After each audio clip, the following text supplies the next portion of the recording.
ان انزلنا بے شک ہم نے انزلنا اتاری الیکا تیری طرف کتابہ یہ کتاب بالحق کی حق کے ساتھ لتحکما تاکہ تو فیصلہ کرے تحکمہ حکمہ سے لفظ ہے، تو حاکم بھی اسی سے لفظ ہے، فیصلہ کرنے والے کو حاکم کہتے ہیں، تو حکمہ فیصلہ کرنا، تاکہ تو فیصلہ کرے بین الناس لوگوں کے درمیان ہے، بیما اس کے مطابق جو اراک اللہ تجھے اللہ نے دکھایا ہے، ولا تقل للخائنین اور نہ تو ہو تقل لفظ کن سے خائنین خیانت کرنے والا، للخائنین تو لی ہے جو کے لیے خیانت کرنے والوں کے لیے خصیمہ جھگڑا کرنے والا، یا خیانت کرنے والوں کی خاطر جھگڑا کرنے والا۔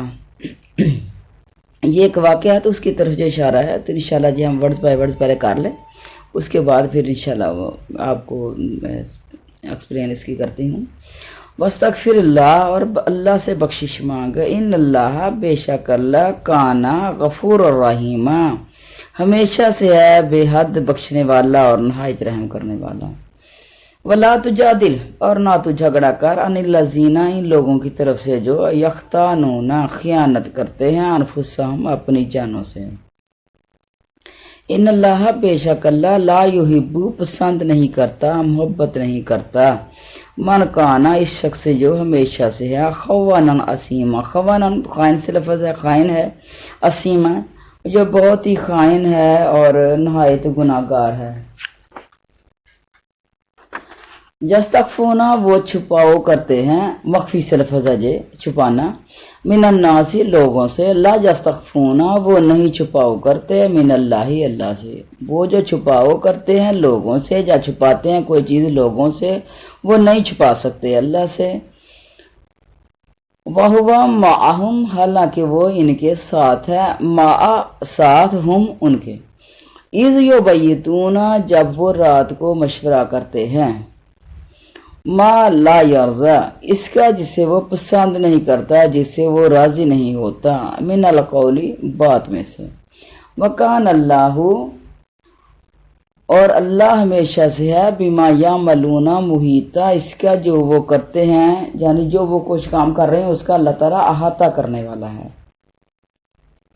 ہاں تم سن لو تم، ہاؤلائی وہ لوگ ہو کے جدل تم، جدل جھگڑا کرنا، جدل تم نے جھگڑا کیا عنہم ان کی طرف سے، فی الحیات الدنیا دنیا کی زندگی میں، فمن یعدل اللہ تو اللہ تو کون جھگڑا کرے گا اللہ سے، فمن یعدل اللہ عنہم ان کی طرف سے، یوم القیامت قیامت کے دن، آج تو ان کی طرف جھگڑا کر رہا ہے تو کل قیامت کو کون جھگڑا کرے گا ان کی طرف سے۔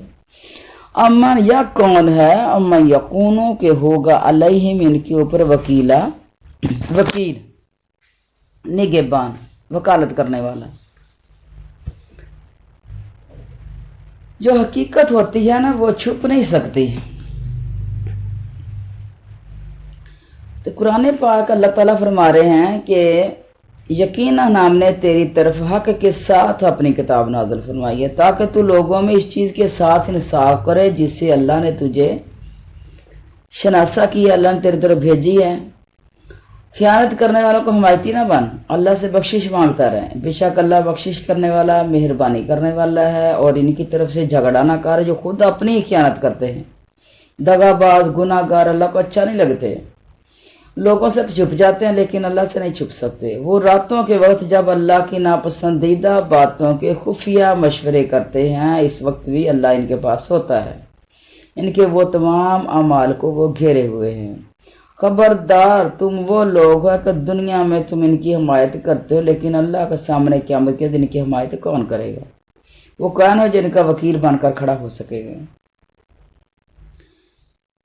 اللہ تعالیٰ نبی کریم صلی اللہ علیہ وسلم سے فرماتے ہیں کہ یہ قرآن کریم جو آپ پر اللہ تعالیٰ نے اتارا ہے وہ مکمل طور پر اور ابتدا اور انتہا اس کی جو ہے وہ حق ہے، ابتدا سے لے کے انتہا تک وہ حق ہے، اس کی خبریں بھی حق ہیں، اس کے فرمان بھی برحق ہیں۔ پھر اللہ تعالیٰ فرماتے ہیں تاکہ تم لوگوں کے درمیان وہ انصاف کرو جو اللہ تعالیٰ تمہیں سمجھائے، بعض علماء اصول نے اسے استدلال یہ بھی کیا ہے کہ نبی کریم صلی اللہ علیہ وسلم کو اجتہاد سے حکم کرنے کا اختیار بھی دیا گیا ہے۔ اس کی دلیل بخاری مسلم کی حدیث بھی ہے۔ نبی کریم صلی اللہ علیہ وسلم نے اپنے دروازے پر دو جھگڑنے والوں کی آواز سنی تو آپ باہر آئے اور فرمانے لگے، میں ایک انسان ہوں جو سنتا ہوں، اس کے مطابق فیصلہ کرتا ہوں۔ بہت ممکن ہے کہ ایک شخص زیادہ حجت باز ہو، چرب زبان ہو، اور میں اس کی باتوں کو صحیح جان کر اس کے حق میں فیصلہ دے دوں اور اس کے حق میں فیصلہ کر دوں، فی الواقع وہ حقدار نہ ہو تو وہ سمجھ لے کہ اس کے لیے جہنم کا ایک ٹکڑا ہے، اب اسے اختیار ہے کہ لے لے یا چھوڑ دے۔ یعنی جو یہ نہ سمجھے کہ نبی محمد نے فیصلہ میرا کر دیا ہے اور اب یہ چیز میری ہو گئی ہے، تو نہیں، اگر میں اس کو دے بھی دوں اور اس کو وہ جو چیز نہیں بنتی تو پھر بھی اس نے ایک جہنم کا ایک ٹکڑا لیا ہے، آگ کا ایک ٹکڑا لیا ہے۔ ایک اور حدیث ہے مسند احمد میں کہ دو انصاری ایک ورثے کے بارے میں حضور علیہ الصلوۃ والسلام کے پاس اپنا فیصلہ لے کے آئے۔ واقعہ کو زمانہ گزر چکا تھا، دونوں کے پاس کوئی گواہ نہ تھا، تو اس وقت آپ نے وہی حدیث بیان فرمائی اور فرمایا کہ میرے فیصلے کی بنا پر اپنے بھائی کا حق نہ لے لے، اگر ایسا کرے گا تو قیامت کے دن اپنی گردن میں جہنم کی آگ لٹکا کر آئے گا۔ اب تو وہ دونوں بزرگ رونے لگے اور ہر ایک کہنے لگا میں اپنا حق بھی اپنے بھائی کو دے رہا ہوں۔ وہ کہتا ہے کسے دے دے اور وہ کہتا ہے کہ اے نبی تو اس کو دے دے۔ حضور صلی اللہ علیہ وسلم نے فرمایا اب تم جاؤ اپنے طور پر جہاں تک تم سے ہو سکے ٹھیک ٹھیک حصے تقسیم کرو، پھر قرہ ڈال کر حصہ لے لو اور ہر ایک دوسرے کو اپنا رہا سہا غلطی کا حق جو ہے وہ معاف کر دو۔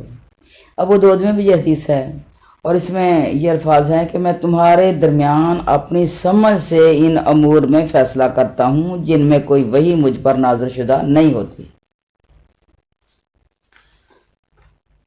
نبی کے فیصلے ہیں یہ۔ ایک اور روایت میں ہے کہ انصار کا ایک گروہ ایک جہاد میں حضور صلی اللہ علیہ وسلم کے ساتھ تھا، وہاں ایک شخص کی ایک چادر کسی نے چرا لی اور اس چوری کا گمان وہ ایک کا نام تھا تامہ بن ابیرک، اس کی طرف تھا۔ حضور صلی اللہ علیہ وسلم کی خدمت میں یہ قصہ پیش ہوا، چور نے اس چادروں کو اس شخص کے گھر میں اس کی بے خبری میں ڈال دیا اور اپنے کنبہ قبیلے والوں سے کہا میں نے چادر فلاں کے گھر میں ڈال دی ہے، تم رات کو حضور صلی اللہ علیہ وسلم کے پاس جاؤ اور آپ سے ذکر کرو کہ ہمارا ساتھی تو چور نہیں چور فلاں ہے اور ہم نے پتہ لگا لیا ہے کہ چادر بھی اس کے گھر میں موجود ہے، اس طرح آپ ہمارے ساتھی کی تمام لوگوں کے سامنے جو ہیں وہ اس کو بری کر دیں اور اس کی حمایت کیجیے، ورنہ ڈر ہے کہ کہیں وہ ہلاک ہی نہ ہو جائے۔ آپ نے ایسا ہی کیا، اس پر یہ آیتیں اتری۔ یہ بھی روایت میں ہے کہ اس بات پر آیتیں اتری کہ جو لوگ اپنے جھوٹ کو پوشیدہ کر کے نبی کریم صلی اللہ علیہ وسلم کے پاس آئے تھے ان کے بارے میں یستخفون سے 2 آیتیں نازل ہوئیں۔ پھر اللہ تعالیٰ فرما رہے ہیں کہ جو برائی اور بدی کا کام کرے اس سے مراد بھی یہی لوگ ہیں، اور چور کے اور ان کے حمایتیوں کے بارے میں فرمان اترا جو گناہ اور خطا کرے نہ کردہ گناہ کے ذمہ الزام لگائے وہ بہتان باز اور کھلا گناہ گار ہے۔ تو آپ اپنے ارد گرد کو دیکھیں کہ اپنے ارد گرد کیا ہو رہا ہے۔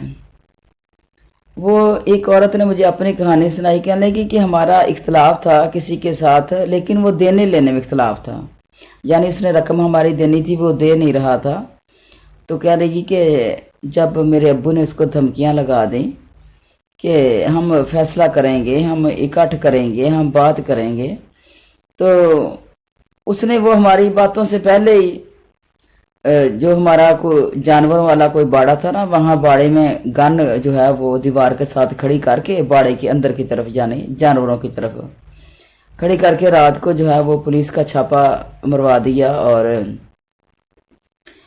گن برآمد ہو گئی، اور کہتی کہ میرے ابو کو پکڑ کے لے گئے، اور ہم سب جو ہیں وہ کہہ رہے تھے کہ ہم نے کبھی گن دیکھی نہیں، ہمارے پاس گن ہے ہی نہیں، ہمیں چلانی بھی نہیں آتی، ہم نے کیا کرنی ہے گن۔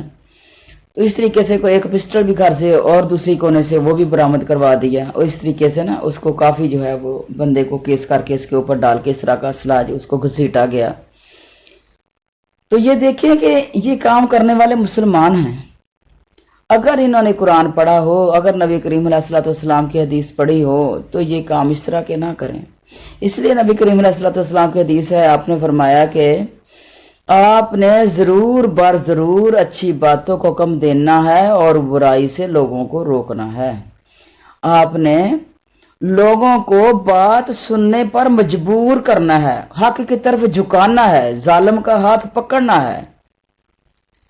تو یہ قرآن سیکھنا اور نبی کریم علیہ الصلوۃ والسلام کے فرمودات سیکھنے کتنے زیادہ ضروری ہیں۔ آج آپ دیکھیں سارے کام ہو رہے ہیں، ہر چیز معاشرے کے اندر سیکھی جا رہی ہے، بڑے بڑے کورس ہو رہے ہیں اور بڑے بڑے یہ ڈگریاں ہو رہی ہیں، یہ کالجوں اور یونیورسٹیوں کے اندر کیا طوفان ہے برپا ہے ہر کام کے سیکھنے کے۔ تو یہ قرآن کا پتہ ہی نہیں کسی کو کہ ہم مسلمان ہیں، ایز اے مسلمان بھی ہم نے کچھ سیکھنا ہے کہ نہیں سیکھنا، کچھ مسلمان بننے کے لیے بھی کوئی کتاب ہم نے سیکھنی ہے کہ نہیں سیکھنی۔ تو میں کئی دفعہ یہ اپنے مطلب کہ ذہن کے اندر ایک اندازہ لگاتی ہوں کہ لوگوں تک اچھائیاں پہنچی نہیں، لوگوں کو کسی نے اچھائیاں سنائی نہیں، برائیوں سے روکا بھی نہیں۔ کتنے ہی اس طرح کے علاقے ہیں کہ جن کو پتہ نہیں کہ اچھائی ہوتی کیا ہے، حالانکہ لوگوں کا نیکیاں کرنے کو جی بھی چاہتا ہے، اللہ کی تابعداریاں کرنے کو بھی جی چاہتا ہے، لیکن کوئی ان کی نا رہنمائی کرنے والا نہیں ہے، کوئی راستہ دکھانے والا نہیں ہے، کوئی بازو پکڑنے والا نہیں ہے، سیدھے راستے پہ لے کے جانے والا نہیں ہے۔ اس طرح کا قصہ نا ایک لمبا قصہ حضرت قتادہ کی زبانی بھی مروی ہے۔ اچھا وہ فرماتے ہیں، حضرت قتادہ رضی اللہ تعالیٰ عنہ فرماتے ہیں کہ ہمارے گھرانے کے نا بنو بیرہ قبیلے کے ایک گھر تھا، ہمارے گھرانے کے گھروں میں ساتھ ایک گھر تھا جس میں بشیر، بشر اور مبشر وہ تین رہتے تھے۔ بشیر ایک منافق شخص تھا اور اشعار میں نبی کریم صلی اللہ علیہ وسلم کے صحابہ رضی اللہ تعالیٰ عنہ کی ہجو کرتا، پھر ان کو کسی اور کی طرف منسوب کر کے خوب مزے لے لے کر پڑھا کرتا تھا۔ اصحاب رسول جانتے تھے کہ یہی خبیث ان اشعار کا کہنے والا ہے۔ یہ لوگ جاہلیت کے زمانے سے ہی فاقہ مست چلے جاتے تھے۔ مدینے کے لوگوں کا اکثر کھانا جو اور کھجوریں تھی۔ ہاں کچھ لوگ جو تونگر تھے یعنی کو مال دولت والے تھے تو یہ لوگ شام کے آئے ہوئے قافلے والوں سے میدہ خرید لیتے جسے وہ خود اپنے لیے مخصوص کر لیتے۔ باقی گھر والے عموماً جو اور کھجوریں ہی کھاتے تھے باقی لوگ یعنی۔ تو وہ کہتے ہیں کہ حضرت قتادہ کہ میرے چچا رفع بن زید نے بھی شام کے آئے ہوئے قافلے سے ایک پورا میدہ کا خریدا اور اپنے بالا خانے میں اسے محفوظ کر دیا، جہاں ہتھیار، زریں، تلواریں وغیرہ بھی رکھی ہوئی تھیں۔ رات کو چوروں نے نیچے سے نقب لگا کر اناج بھی نکال لی اور ہتھیار بھی چرا لیے۔ صبح میرے چچا میرے پاس آئے اور سارا واقعہ بیان کیا۔ کہتے کہ ہم تجسس کرنے لگے تو پتہ چلا کہ آج رات بنو بیرہ کے گھر میں آگ جل رہی تھی اور کچھ پکا کر کھا رہے تھے۔ غالباً وہ ہمارے ہاں سے ہی تمہارے ہاں سے ہی چوری کر کے گئے ہیں۔ اس سے پہلے جب اپنے گھر والوں سے پوچھ گچھ کر رہے تھے تو اس قبیلے کے لوگوں نے ان سے کہا تھا کہ یعنی وہ کہہ رہے ہیں، حضرت قتادہ کہہ رہے ہیں کہ ہم سے کہا تھا انہوں نے کہ تمہارا چور جو ہے لبید بن سہل ہے۔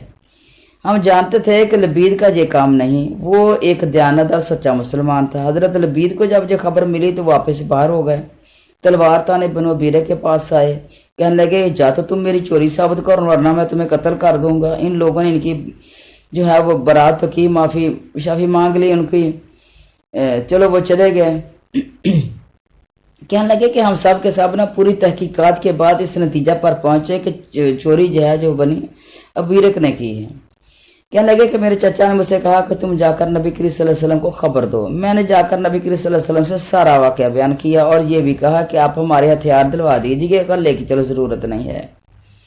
نبی کریم علیہ السلام نے مجھے اطمینان دلوایا کہ اچھا میں اس کی تحقیق کروں گا۔ جب یہ خبر بنو بیرہ کو ہوئی تو انہوں نے اپنا ایک آدمی آپ صلی اللہ علیہ وسلم کے پاس بھیجا۔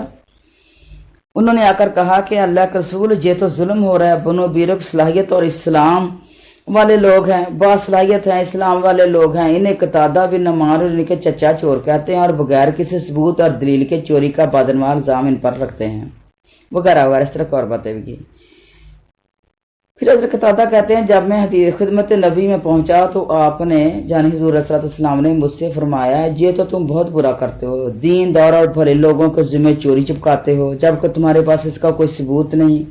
میں چپ چاپ واپس چلا آیا اور دل میں سخت پشیمان ہوا اور پریشان تھا، خیال آتا تھا کہ کاش میں اس مال سے چپ چاپ دستبردار ہو جاتا، چپی کر جاتا، چلو چوری ہو گئی تھی اور آپ سے کا ذکر نہ ہی کرتا تو اچھا تھا۔ اتنے میں میرے چچا آئے اور مجھ سے پوچھا تم نے کیا کیا؟ میں نے سارا واقعہ ان سے بیان کیا، جسے سن کر انہوں نے کہا واللہ المستعان، اللہ ہی سے ہم مدد چاہتے ہیں۔ ان کا جانا تھا جو حضور صلی اللہ علیہ وسلم پر وحی اتری اور یہ آیتیں اتری۔ بس خائنین سے مراد بنو بیرک ہیں، آپ کو استغفار کا حکم ہوا، یہی آپ نے حضرت قتادہ کو فرمایا تھا رضی اللہ تعالیٰ عنہ کے ساتھ۔ پھر ساتھ ہی یہ بھی فرما دیا کہ اگر یہ لوگ استغفار کریں تو اللہ انہیں بخش دے گا۔ غلطی ہو گئی، ارادتاً بھی کر لی چلو، لیکن معافیاں مل جائیں گی۔ لیکن یہ وہ معافیاں نہیں ہیں کہ ادھر کرتے رہے ادھر معافیاں مانگتے رہیں کرتے رہیں، پھر وہ نا ایک یہ بھی چیز ہے کہ معافی مانگنے کی نیت سے غلطی جو کی جاتی ہے نا اس کی معافی نہیں ہوتی۔ پھر اللہ تعالیٰ فرما رہے ہیں کہ نہ کردہ گناہوں کے ذمہ اپنا گناہ تھوپنا بدترین جرم ہے۔ یعنی انہوں نے جو حضرت لبید کی نسبت کہا کہ چور یہ ہیں، جب یہ آیتیں اتری تو حضور صلی اللہ علیہ وسلم نے بنو بیرک سے ہمارے ہتھیار دلوائے، میں نے انہیں لے کر اپنے چچا کے پاس آیا، یہ بیچارے بوڑھے تھے، آنکھوں سے بھی کم نظر آتا تھا۔ مجھ سے فرمانے لگا بیٹا جاؤ یہ سارے ہتھیار اللہ کے نام خیرات کر دو۔ میں آج تک اپنے چچا کی نسبت قدرے بدگمان تھا کہ یہ دل سے اسلام میں پورے طور پر داخل نہیں ہوئے، لیکن اس واقعہ نے یہ بدگمانی میرے دل سے دور کر دی اور میں ان کے سچے اسلام کا قائل ہو گیا۔ بشیر یہ آیتیں سن کر مشرکین میں جا ملا اور ان کے ہاں جا کر اپنا قیام کر لیا۔ اسی کے بارے میں اس کے بعد کی آیتیں بھی اتری ہوں، یہ شاقق رسولہ سے جو اپنے وہ قرآن پاک کے اندر پڑھی ہوں گی، وَمَن يُشَاقِقِ الرَّسُولَ مِن بَعْدِ مَا تَبَيَّنَ لَهُ الْهُدَىٰ وَيَتَّبِعْ غَيْرَ سَبِيلِ الْمُؤْمِنِينَ، تو وہ آیتیں کہتے ہیں کہ ان کے بارے میں پھر بعد میں اتریں۔ اور حضرت حسان نے اس کے اس فعل کی مذمت اور اس کی ہجو اپنے شعروں میں کی۔ ان اشعار کو سن کر ایک عورت کو بڑی غیرت آئی اور بشیر کا سب اسباب، یعنی جس کے گھر میں وہ رہتا تھا، اس نے بشیر کا سارا اسباب جو ہے وہ اپنے سر پر رکھ کر اب تک میدان میں پھینک آئی اور کہا کہ تو کوئی بھلائی لے کر میرے پاس نہیں آیا بلکہ حسان کی ہجو کے اشعار لے کر میرے گھر آیا ہے، میں تجھے اپنے ہاں نہیں ٹھہراؤں گی۔ یہ روایتیں بہت سی کتابوں میں اور بہت سی سندوں سے یہ مروی ہیں۔ اچھا، بات اصل کیا ہے؟ جھوٹ جھوٹ ہی ہوتا ہے اور سچ سچ ہی ہوتا ہے۔ سچ آپ بول دیں چاہے وقتی طور پہ کسی کو جھوٹ ہی لگے، لیکن بعد میں وہ سچ نکل آتا ہے کبھی نہ کبھی۔ اور پھر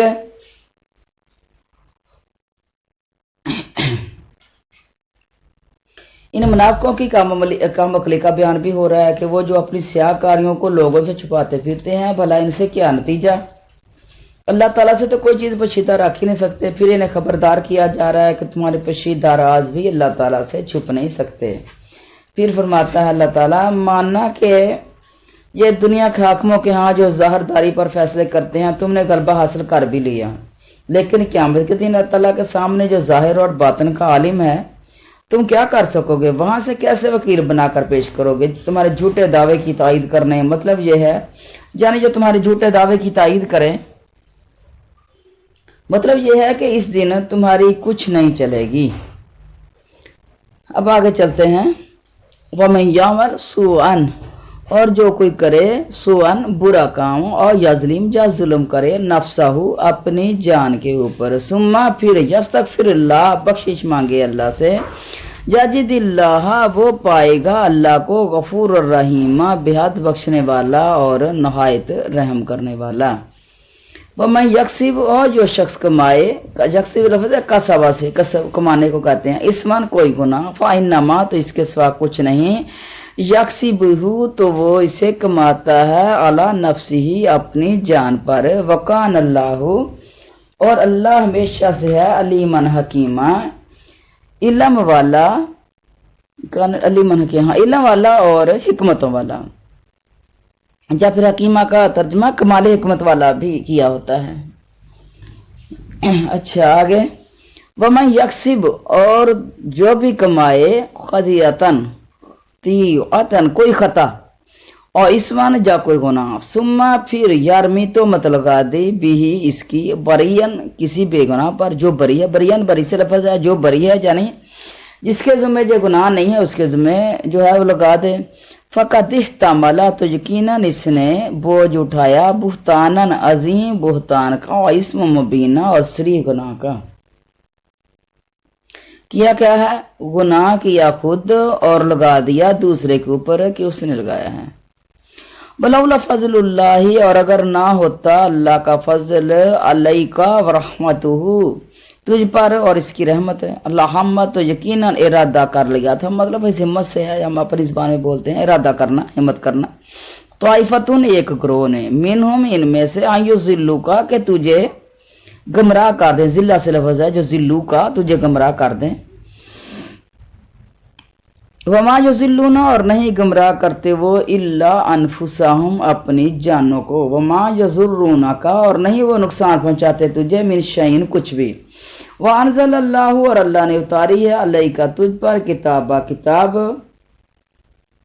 والحکمت، اور حکمت، دنائی کی باتیں، یعنی یہ دنائی کی باتیں جو ہے یہ حدیث ہے نبی کریم علیہ الصلوۃ والسلام کی۔ وعلمک، اور تجھے سکھایا ہے، علم ما لم تکن تعلم، جو نہیں تھا تو اسے جانتا، وہ علم تجھے سکھایا جس سے پہلے تو نہیں جانتا تھا۔ وکان فضل اللہ، اور ہمیشہ سے ہے اللہ کا فضل، اللہ کا تجھ پر، عظیماً بہت بڑا اللہ کا فضل تجھ پر ہے ہمیشہ سے۔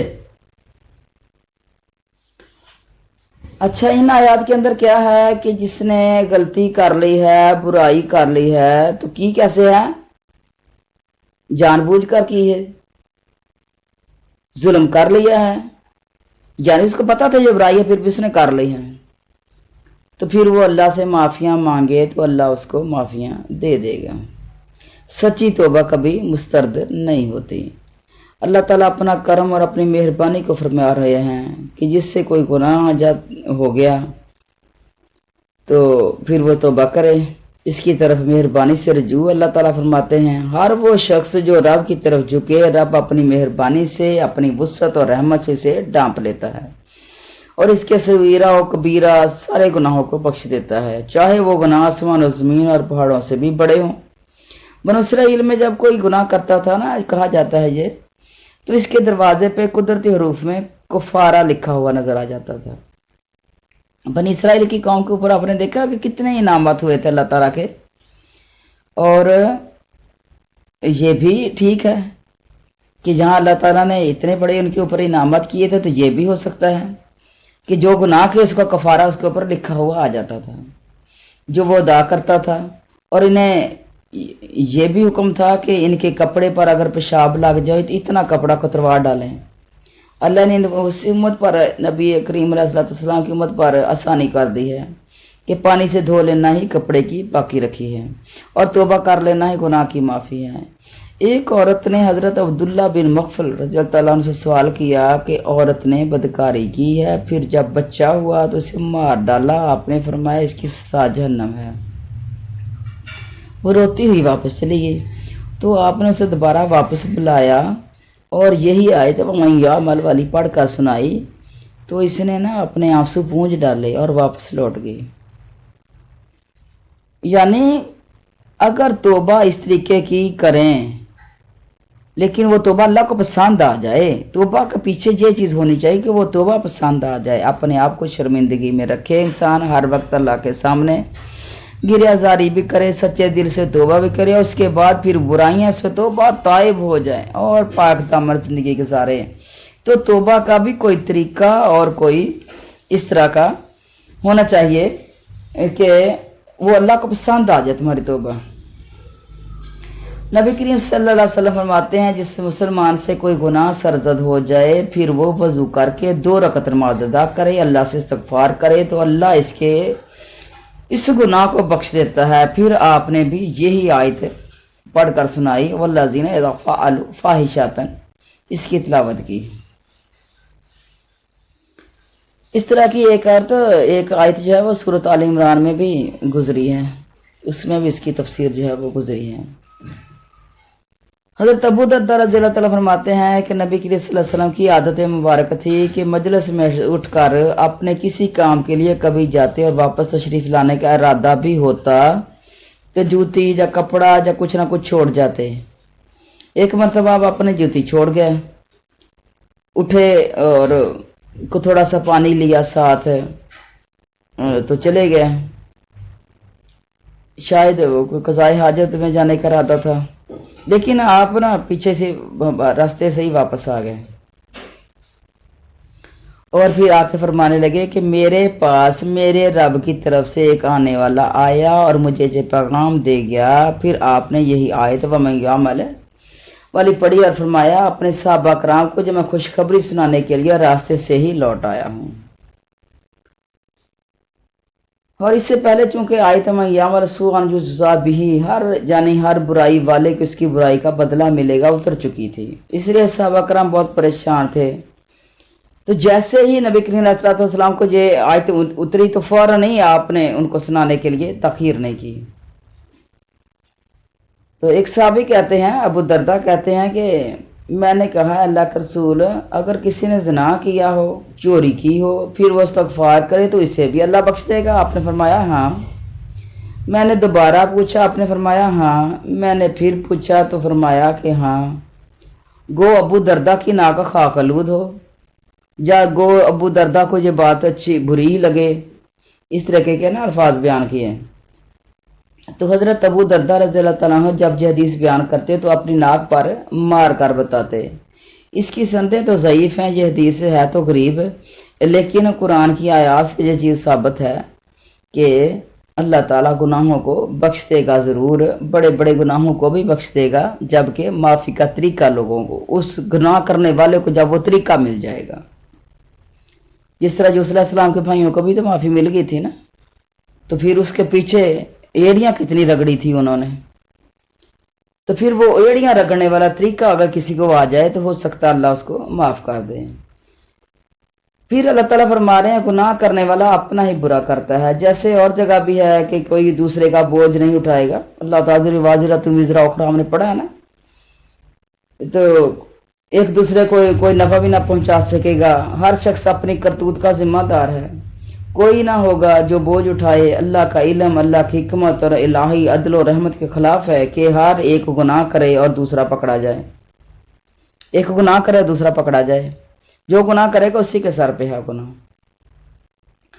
پھر فرماتے ہیں اللہ تعالیٰ جو خود برا کام کر کے کسی بے گناہ کے سر پہ تھوپ دے، جیسے بنو بیرک نے لبید کا نام لے دیا، جو واقعہ تفصیل وار اس سے پچھلی آیت میں ہم نے وہ سنا ہے کہ اس طریقے سے بھی چوری کی تہمت اس قبیلے نے اس بے گناہ شخص کے ذمہ لگائی تھی اور خود ہی خائن اور ظالم تھے. آیت کو شان نزول کے اعتبار سے خاص ہے لیکن حکم کے اعتبار سے عام ہے. یعنی وہ اتری تو ان کے لیے ہے لیکن جو سب کے لیے عام ہے کہ جو بھی ایسا کرے وہ اللہ کی سزا کا مستحق ہے. اس کے بعد کی آیت ولولا کا تعلق بھی اسی واقعہ سے ہے. یعنی لبید بن عروہ اور اس کے ساتھیوں نے بنی عبیرہ کے چوروں کی حضور صلی اللہ علیہ وسلم کے سامنے برات اور ان کی پاک دامنی کے اظہار کر کے نبی صلی اللہ علیہ وسلم کو اصلیت سے دور رکھنے کا سارا کام پورا کر لیا تھا. لیکن اللہ تعالیٰ نے جو آپ کی عزت کا حقیقی نگہبان ہے، آپ کو اس خطرناک موقع پر خائنوں کی طرفداری سے بچا لیا اور اصلی واقعہ صاف کر دیا. کتاب سے مراد قرآن اور حکمت سے مراد نبی کریم صلی اللہ علیہ وسلم کی سنت بھی ہے، احادیث بھی ہیں، قولی فعلی ساری.